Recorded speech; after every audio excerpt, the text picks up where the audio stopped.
we're going to talk about perching, which is kind of like taking counterbalancing to the next level. So let's start with perching. So if you've noticed when you guys were looking for that counterbalance, you get this solid foot and you're stepping up. Sometimes in routes, or these feet are like more to the side of us, or sometimes these little perch positions are like amazing rest positions, where if you were standing up like this, it's not restful at all. But if you're perched on it, you can get a rest out of without hardly any hands. So if I'm climbing along and I see this big old foot out here, and I can get perched and counterbalance with this foot, I can pretty much go no hands without any help from the wall. So this is something to look for when you see a quite big foothold. There's not a lot of handholds. That always cues to me. I can probably perch on that, and I can probably go almost no hands and get a really nice rest. So the difference between perching and counterbalancing is there's some steps before. You're gonna have to find that hold, pull with your toes, find your balance position, and then still counterbalance that trailing foot. And then you'll be able to kind of like maybe touch a hold or kind of just like hold yourself in there. And that is gonna be like a really powerful tool for when you're working routes and you feel like, God, I'm just really pumped and like I can't get this pump under control, is finding these little tricky, oh wow, I'm in this like perch right now. I can like get my heart rate down. I'm almost no hands, get these mini shakes. And so a true perching mechanic order I just want you to be aware of that comes in with the counterbalance is usually the foothold's going to be bigger into your side. It's going to be kind of lateral. You're going to go out to it and you're like, mine. You're going to pull with your toes. You're going to engage your hammies. You're going to pull with those toes to pull yourself over on top of it. Find that balance position and counterbalance. Lead. And so the things that I see with perching that people will miss. One, they'll just not see it because there maybe aren't handholds around, so it doesn't seem like a rest. But you can make a rest out of just your lower body and one good foothold, basically. The other thing I'll see is people are like, oh, my foot's over there, but this still isn't restful. They're too high. Like we need to get down and over and get our weight on that foot. So really like, I called this like the heel to butt, like the heel to butt rest, like, and this is going to be a little hip mobility is going to be involved in this for sure, but you want to pull and get low on that foot. And even sometimes we'll like, depending on how the hold is, we'll like have that heel actually up. I also call it heel to cooter, which is like less PC. It's what it is. And so we're seeing it, we're pulling with our toes, we're getting low, and then we're finishing it with the counterbalance. That's like that's what's gonna make it feel like you're pushed up into the wall. And maybe you have one hand on and you're kind of like, okay, well, maybe it's not totally no hands, but I'm getting a lot back right here, chilling it out for a second. There's been routes that I 100% would not have sent if I didn't find a perch.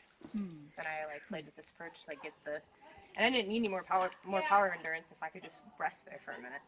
And if you're on a trip and you don't have time for like a training plan, you know what I mean? It's just like, well, how can I make this rest better?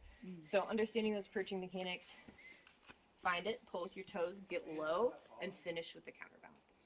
Because sometimes I notice that people will do all of those steps maybe like 70%. Because they just don't have this like step-by-step language for it in their head yet.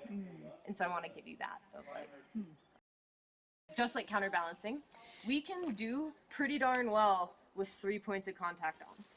Like, we create a triangle and we're generally stable, just like a stool with 3 legs. Generally does pretty well. So when we're climbing, and if we're feeling really unstable, not sure where to go, is like trying to make a triangle, find the triangle. Sometimes it just makes it easier for us, so that we can be a little bit more in control of how we move. Sometimes I'd be like, oh man, I really want to get this high foot. I want that high foot. Neither of these hands are that great, because it's very slabby in it. I'm just like, I'm gonna have to like really like pull down to get the foot up. Okay, what's a different triangle I can make? And so I'll have my hand on this, and I will actually press with my other hand out to the side and get my foot up that way. And it's like I'm barely pulling down. Like the little crimps that are like objectively really small holds. They're small, but I'm not having to use them if I can create that triangle.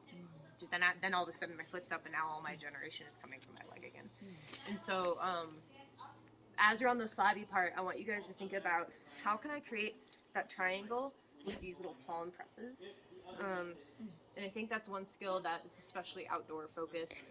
I don't see as much of that indoor climbing. So when we're climbing the slabby part, we're thinking about we're making triangles, we're pressing, we're doing the things. And then we're going to start looking at hip positioning, and that steeper part is really, really, really great for that because there's tons of holds that are pretty, it's like a little steeper, but they're directional. They are maybe holds that it's a hold if you're holding onto the side of it and your body is like this.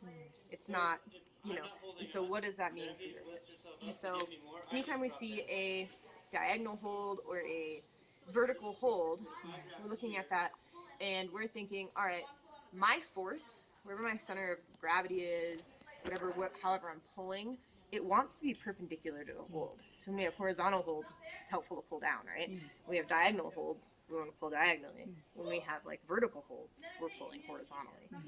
So we're trying to oppose the hold, you know, we're trying to do the force in the other direction. So that's when our hips come into play. So we get up and we're like, all right, if I pull down on this, I'm